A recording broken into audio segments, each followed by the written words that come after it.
2 अक्टूबर का दिन भारत के लिए एक बहुत महान दिन है, क्योंकि इस दिन जहां एक ओर 1869 में गुजरात में महात्मा गांधी जी ने जन्म लिया था, वहीं दूसरी ओर 2 अक्टूबर 1904 में उत्तर प्रदेश के मुगल सराय में लाल बहादुर शास्त्री जी ने जन्म लिया था। 2 अक्टूबर के दिन महात्मा गांधी जी और लाल बहादुर शास्त्री जी के द्वारा किए गए कार्यों पर प्रकाश डालने और उन सिद्धांतों पर चलने का दिन है। आज की इस वीडियो में हम लोग चर्चा करेंगे महात्मा गांधी जी और लाल बहादुर शास्त्री जी के बारे में। मैं हूं डॉक्टर नवीन कुमार सिन्हा। आइए वीडियो को शुरू करते हैं। सबसे पहले हम लोग चर्चा करेंगे महात्मा गांधी जी की। महात्मा गांधी जी का जन्म 2 अक्टूबर 1869 को गुजरात के पोरबंदर नामक स्थान पर हुआ था। महात्मा गांधी जी के पिता श्री करमचंद गांधी पोरबंदर, राजकोट आदि रियासतों के दीवान थे। महात्मा गांधी जी की शिक्षा पोरबंदर में हुई और जब उनके पिता पोरबंदर से राजकोट चले गए तो राजकोट में उनकी विद्यालयी शिक्षा पूरी हुई।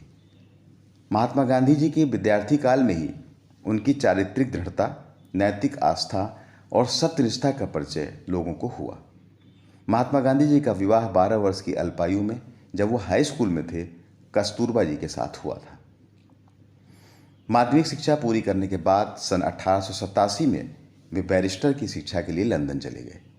1891 में वे बैरिस्टर बन गए। बैरिस्टर बनने के बाद भारत आकर उन्होंने बम्बई और काठियावाड़ हाई कोर्ट में वकालत की।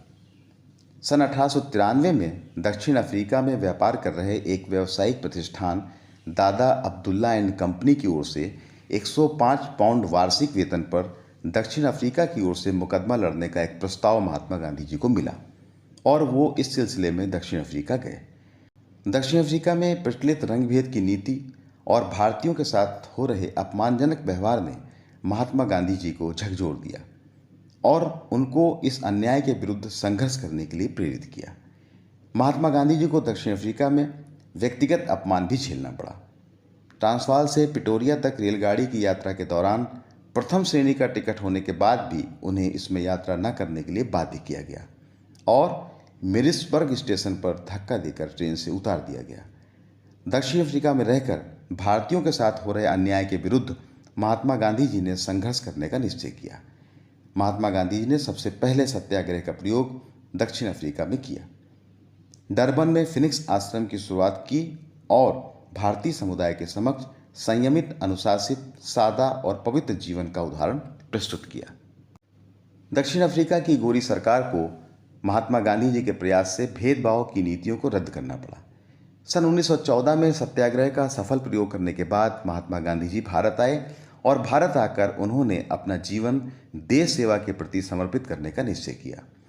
अपने राजनीतिक गुरु गोपाल कृष्ण गोखले के परामर्श पर कांग्रेस के माध्यम से देश की राजनीति में सक्रिय होने से पूर्व उन्होंने देश की जनता को समझा और विभिन्न हिस्सों की यात्राएं की। भारत में महात्मा गांधी जी ने सत्याग्रह का प्रथम प्रयोग चंपारण में किया। चंपारण में नील की खेती करने वाले किसानों के साथ अंग्रेज जमींदार अत्याचार करते थे और उनका शोषण किया जाता था। महात्मा गांधी जी ने किसानों पर अत्याचार के खिलाफ सत्याग्रह किया। परिणाम स्वरूप सरकार को एक जांच कमेटी नियुक्त करनी पड़ी और किसानों की दशा में सुधार के लिए सुझाव दिए गए। भारत में अब एक नए युग की शुरुआत का संकेत मिल चुका था। महात्मा गांधी जी ने गुजरात में खेड़ा में सत्याग्रह चलाया। अहमदाबाद के मिल मजदूरों की मजदूरी में वृद्धि के प्रश्न पर पूंजीपतियों के विरुद्ध श्रमिकों के अहिंसक आंदोलन का महात्मा गांधी जी ने नेतृत्व किया। सत्याग्रह के इन प्रयोगों से भारत में एक नई आशा का संचार हुआ। प्रथम विश्व युद्ध होने तक महात्मा गांधी जी को अंग्रेजों की न्यायप्रियता में विश्वास था, परंतु इसके बाद रॉलेट एक्ट के दमनकारी उपहार और अमृतसर के जलियांवाला बाग में एकत्रित हुए अहिंसक लोगों पर ब्रिटिश अधिकारी डायर द्वारा निर्ममता से गोली चलने जैसी घटनाओं से महात्मा गांधी जी का ब्रिटिश लोगों से न्यायप्रियता का विश्वास हट गया और वे सहयोगी से असहयोगी हो गए। सन 1920 में बाल गंगाधर तिलक की मृत्यु के बाद भारतीय राष्ट्रीय आंदोलन की बागडोर महात्मा गांधी जी के हाथ में आ गई। सन 1920 में कांग्रेस के कलकत्ता अधिवेशन में कांग्रेस ने स्वराज प्राप्ति के लिए असहयोग आंदोलन प्रारंभ करने के गांधी जी के प्रस्ताव को स्वीकार किया।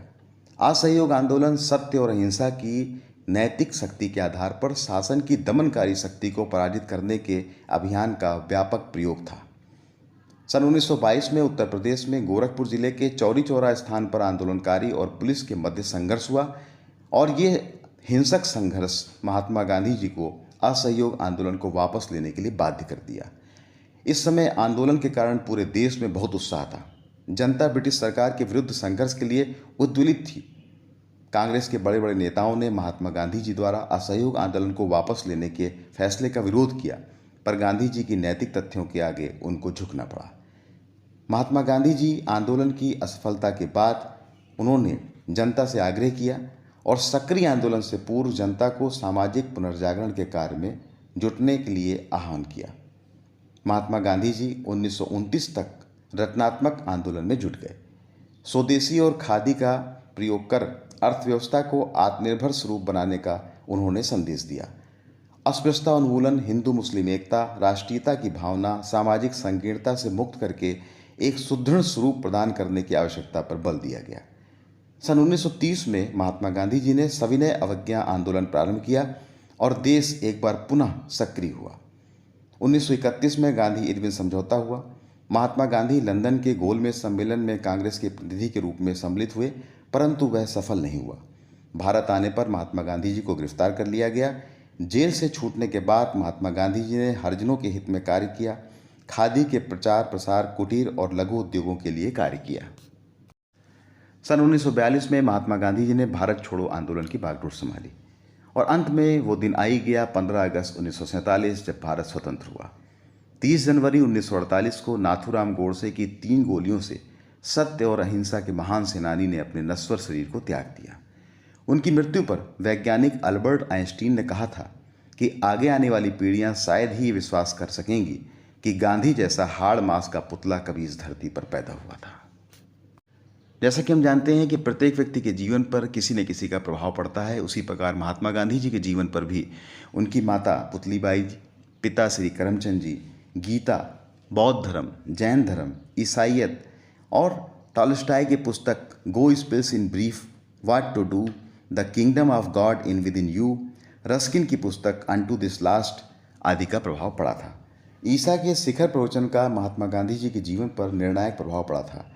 शिखर प्रवचन के इस प्रसंग से कि यदि कोई तुम्हारे गाल पर चांटा मारे तो उसके सामने दूसरा गाल भी कर दो, अपने शत्रुओं से प्रेम करो, जो तुम पर अत्याचार करे उन्हें सद्बुद्धि देने के लिए ईश्वर से प्रार्थना करो। महात्मा गांधी जी का मानना था कि उनके सत्याग्रह की धारणा व्यापक सीमा तक शिखर प्रवचन के इन प्रसंगों से प्रभावित थी। महात्मा गांधी जी की प्रमुख रचनाओं में मूल रूप से गुजराती में लिखी गई उनकी आत्मकथा, जिसे अंग्रेजी रूपांतर करके the story of my experiments with truth के नाम से प्रकाशित किया गया था। इसके अलावा उनकी प्रमुख रचनाओं में हिंद स्वराज आदि भी है। अब हम चर्चा करेंगे महात्मा गांधी जी के दर्शन के बारे में। महात्मा गांधी जी सत्य और अहिंसा पर बहुत जोर देते थे। उनका कहना था कि सत्य पर चलना आसान नहीं है, इसके लिए पवित्रता, दृढ़ता, साहस की आवश्यकता होती है। सत्यपरायण व्यक्ति मन, वचन, आचरण तीनों से सत्य के प्रति समर्पित रहेगा। अहिंसा महात्मा गांधी जी का आविष्कार नहीं है। उन्होंने अहिंसा के सिद्धांत को नवीन संदर्भ में परिमार्जित किया। महात्मा गांधी जी के अनुसार अहिंसा में कायरता का कोई स्थान नहीं है। सत्याग्रह अर्थात सत्य का आग्रह, सत्याग्रह में भौतिक शक्ति के प्रयोग या हिंसा के लिए कोई स्थान नहीं है। सत्याग्रह के द्वारा किसी भी प्रकार की समस्या, चाहे वो सामाजिक हो या आर्थिक, राजनीतिक हो या अंतर्राष्ट्रीय राजनीति की हो, किसी भी प्रकार का समाधान किया जा सकता है। सत्याग्रह के रूपों पर उन्होंने कहा कि सत्याग्रह में असहयोग, हड़ताल, बहिष्कार, धरना, सविनय अवज्ञा, उपवास और हिजरत आदि हैं। महात्मा गांधी जी ने साधन और साध्य पर अपने विचार व्यक्त करते हुए कहा कि अपवित्र और अनुचित साधनों से कभी भी पवित्र उद्देश्य की पूर्ति नहीं हो सकती है। पवित्रतम उद्देश्य की पूर्ति की प्राप्ति के लिए भी हिंसक साधनों का प्रयोग वर्जित है। महात्मा गांधी जी ने सामाजिक व्यवस्था पर चर्चा करते हुए वर्ण व्यवस्था को कहा कि वर्ण व्यवस्था का अर्थ यह कदापि नहीं है कि एक वर्ण का सदस्य किसी दूसरे वर्ण का सदस्य नहीं हो सकता।